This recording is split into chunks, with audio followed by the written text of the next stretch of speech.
Figure du passé qui aurait dû être incarné par Chadwick Boseman, il est le premier étranger à devenir un samouraï. Récemment mis à l'honneur dans la pop culture, on le retrouve notamment dans le jeu vidéo Nioh, le manga L'homme qui tua Nobunaga ou encore dans l'anime qui porte son nom. Pour autant, cet homme est-il la construction de légendes rendues plus vraies que nature par la pop culture ou a-t-il vraiment vécu ce qu'on lui porte? Vous l'aurez compris, aujourd'hui nous allons parler de Yasuke, un Africain étant devenu esclave puis samouraï. Prenez place dans le Shinkansen de l'histoire du Japon, installez-vous confortablement, nous quittons la gare.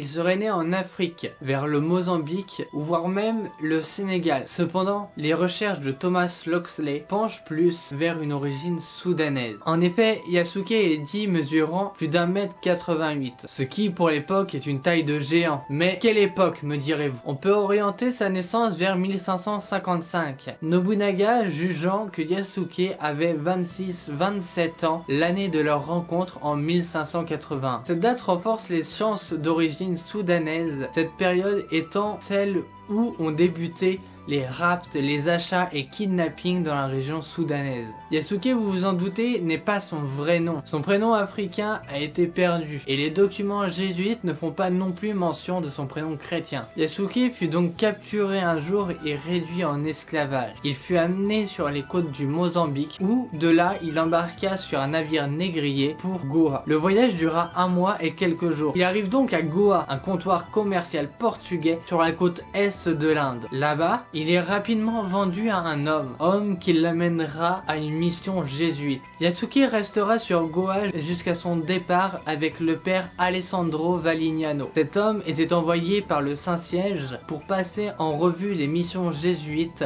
comprise entre la côte du Mozambique jusqu'au Japon en passant par les Moluques, un grand territoire. Valignano arrive donc le 6 septembre 1574 à Goa et y restera jusqu'au 20 septembre 1577, date à laquelle Valignano reprend la mer en direction de Malacca avec lui Yasuke qu'il a demandé à emmener pour porter ses bagages et en même temps lui servir de garde du corps durant le voyage. Ils arrivent 1 mois plus tard à Malacca, soit en octobre 1577.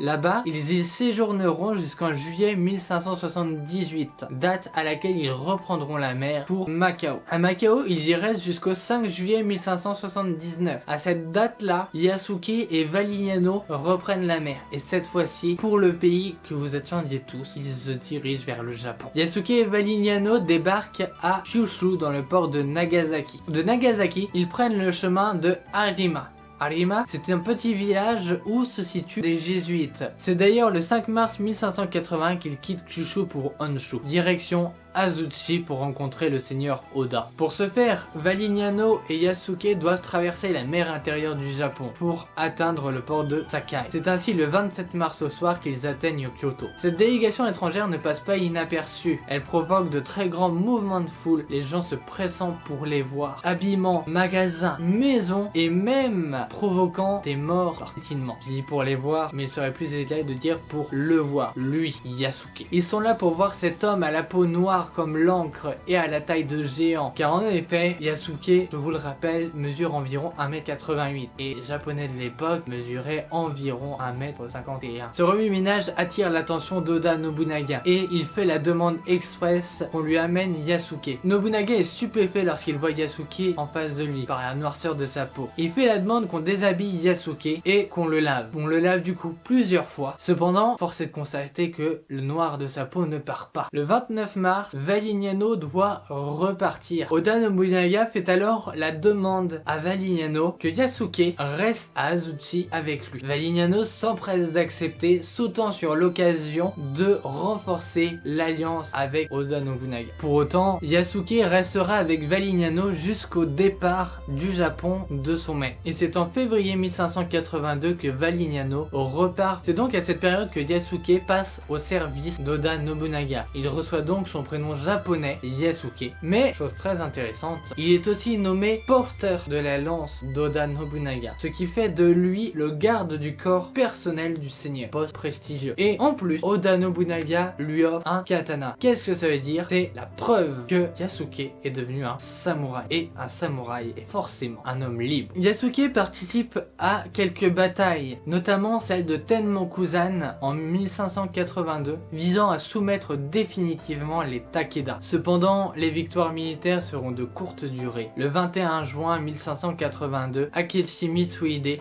général d'Oda Nobunaga, encercle le Honnoji. Oda Nobunaga est alors en infériorité numérique, n'étant accompagné que d'une petite escorte. L'issue de la bataille est devinable, Oda Nobunaga finit. Il choisit de se faire seppuku plutôt que de tomber entre les mains de son général renégat. Yasuke, lui, réussit à s'extirper de l'incendie du Honnoji. Il fait route jusqu'à Osaka où il retrouve Nobuhide, le fils de Nobunaga. Là-bas, il va se battre à la défense du château contre les armées d'Akechi Mitsuhide. Cependant, Nobuhide sera défait à son tour. Amené devant Mitsuhide, Yasuke ne sera pas tué, Mitsuhide le qualifiant d'animal, ne méritant pas la mort par le katana. Je terminerai sur le fait qu'à partir de là, ce qu'il advint de Yasuke est très flou. Cette vidéo est donc terminée, j'espère qu'elle vous aura plu.